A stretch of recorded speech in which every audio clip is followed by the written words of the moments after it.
صلی اللہ تعالی علیہ وسلم جب حج کرنے کے لیے تشریف لے گئے، میدان عرفات کے اندر 1,44,000 صحابہ کرام موجود تھے۔ اللہ کریم نے سورۃ المائدہ میں آیت نمبر 3 کو نازل فرمایا، اور ارشاد باری تعالیٰ یہ ہوا کہ الیوم اکملت لکم دینکم، اے محبوب علیہ السلام آج ہم نے تمہارے لیے تمہارے دین کو مکمل فرما دیا، تمہارے لیے تمہارے دین کو مکمل کر دیا،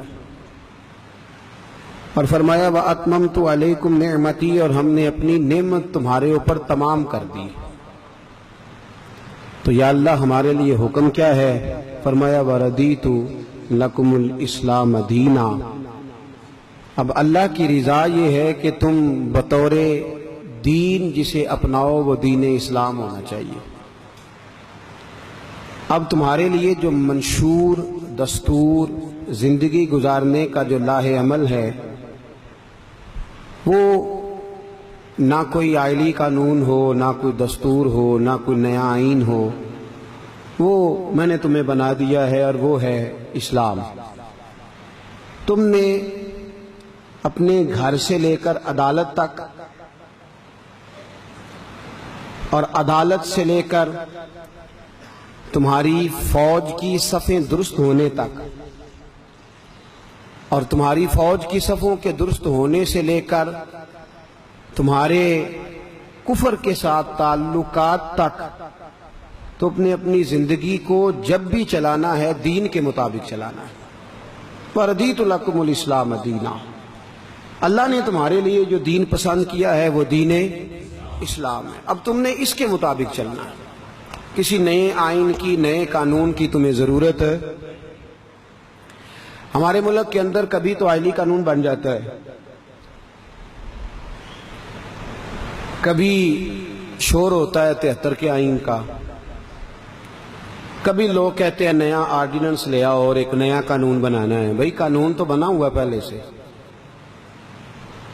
اور اللہ فرماتے ہیں کہ مکمل دین ہے، تمہیں اس کے اندر کسی جگہ بھی کسی نئی ترمیم کی ضرورت ہے؟ ہر چیز تو بنی ہوئی ہے۔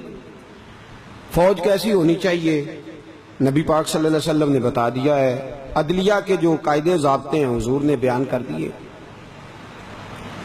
جتنا بھی قانون کسی خلیفہ کے حق میں ہونا چاہیے تھا وہ سارا پہلے سے بیان کر دیا گیا ہے۔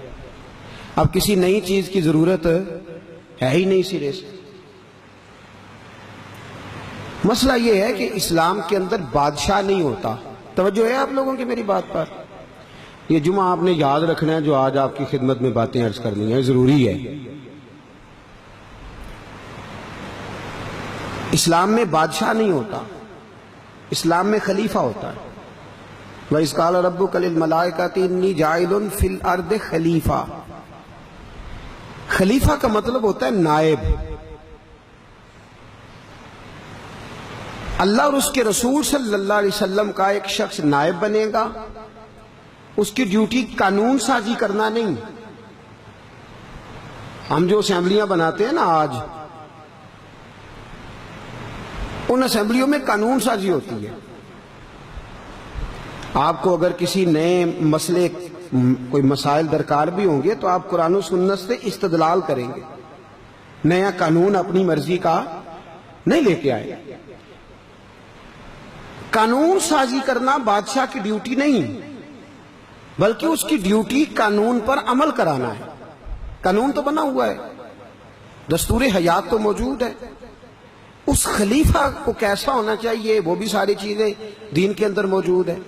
اب تو کرنے کا کام یہ ہے کہ اس خلیفہ نے، اس نائب نے بطور نائب کے عمل کرانا ہے، قانون اس نے بنانا۔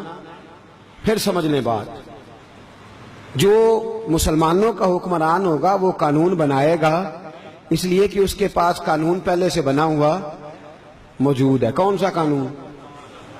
بولیے، قرآن اور حدیث، قرآن اور سنت، یہ قانون پہلے سے اس میں مزید کسی اور تبدیلی کی ضرورت نہیں ہے۔ نائب جو ہوگا نا، خلیفہ جو ہوگا، وہ بس اس پہ عمل کرائے گا۔ اس نائب کی ذمہ داری ہوگی۔ وہ نائب کون ہوگا؟ وہ نائب وہ ہوگا جو متقی ہو، پرہیزگار ہو، دیانتدار ہو، باشعور ہو، فہم و فراست والا ہو، اور مسلمان اسے نیک جانتے ہوں۔ یہ بھی ضروری ہے۔ جو مجلس شورا بنے گی نا، جو بادشاہ منتخب کرے گی، وہ مجلس شورا ہر آدمی کی نہیں ہوگی۔ حضرت عمر فاروق رضی اللہ تعالیٰ عنہ نے 6 لوگوں پر مشتمل مجلس شورا بنائی تھی، جنہوں نے آپ کے بعد خلیفہ بنانا تھا۔ اس کا میرٹ کیا تھا؟ اس کی تعلیم کیا تھی؟ کس بنیاد پر بنائی گئی تھی؟ توجہ ہے آپ حضرات کی؟ یہ باتیں آپ نے یاد رکھنی ہے۔ یہ پرسوں بنایا جائے گا، اللہ خیر کرے، 14 اگست۔ اس ضمن میں کچھ گزارشات کر رہا ہوں۔ حضرت عمر فاروق نے 6 رکنی شورا بنائی۔ فرمایا یہ بادشاہ منتخب کرے گی۔ کیوں جی؟ یہ پڑھے لکھے لوگ زیادہ ہیں، سمجھدار زیادہ ہیں، مالدار زیادہ ہیں، کیا ہیں؟ تو حضرت عمر نے فرمایا نہیں، ان کا میرٹ یہ ہے، ان کے کام اتنے اچھے ہیں کہ ان سے خدا بھی راضی ہے، محمد مصطفیٰ بھی راضی ہے صلی اللہ تعالی۔ وہ لوگ جو اللہ رسول کی رضا والے کام کرنے والے ہوں گے، ان کو بلایا جائے گا، ان کی شورا بنے گی۔ ہوتے ہیں ہر شہر میں، ہر قصبے میں ایسے لوگ ہوتے ہیں جو دیانتدار مشہور ہوتے ہیں، اچھے مشہور ہوتے ہیں۔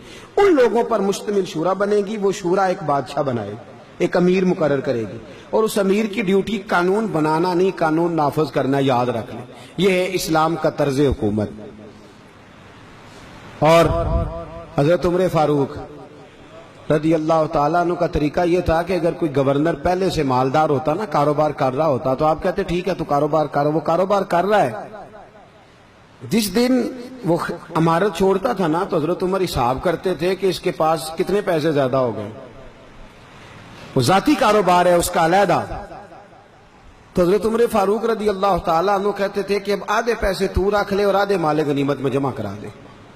کہتا جی میرا ذاتی کاروبار ہے۔ تو فرمانے لگے ذاتی کاروبار تیرا تھا، لیکن اب تیری گورنرشپ کچھ نہ کچھ تیرے کاروبار پر اثر انداز ہوئی ہوگی، کچھ نہ کچھ تو نے اس کا تجھے تو نہ بھی فائدہ لے، لیکن لوگوں نے بہرحال سمجھا ہوگا گورنر صاحب کی بات ہے، تو آدھے پیسے مال غنیمت میں شامل ہوں۔ خلیفہ کے لیے، امیر کے لیے ان لوگوں نے شرائط مقرر کی۔ وہ خلیفہ دین کا نفاذ کرے گا، دین کو نافذ کرے گا۔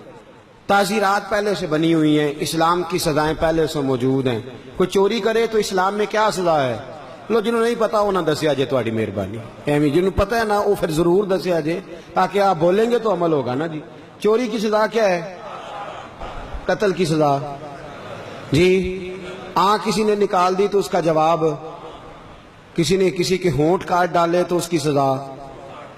یہ سزائیں پہلے سے موجود ہیں، اس کے لیے پی ایچ ڈی کی ضرورت تو نہیں۔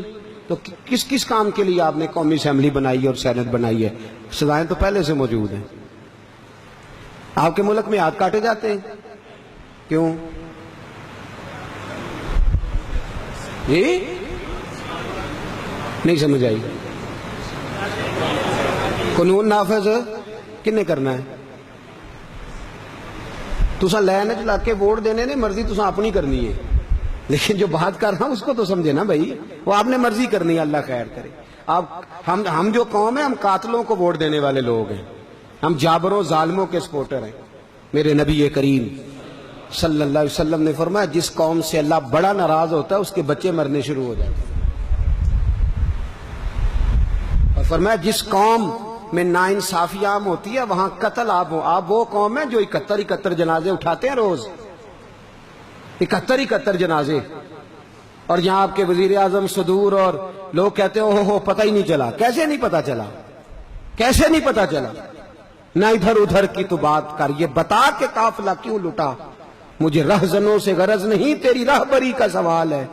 ہم تو اس دین الہی کے ماننے والے ہیں جس میں حضرت عمر فاروق فرمایا کرتے تھے فرات کے کنارے کتا بھی پیاسا مر گیا تو عمر کو بتانا پڑے گا حکومت جو عمر فاروق کی ہے۔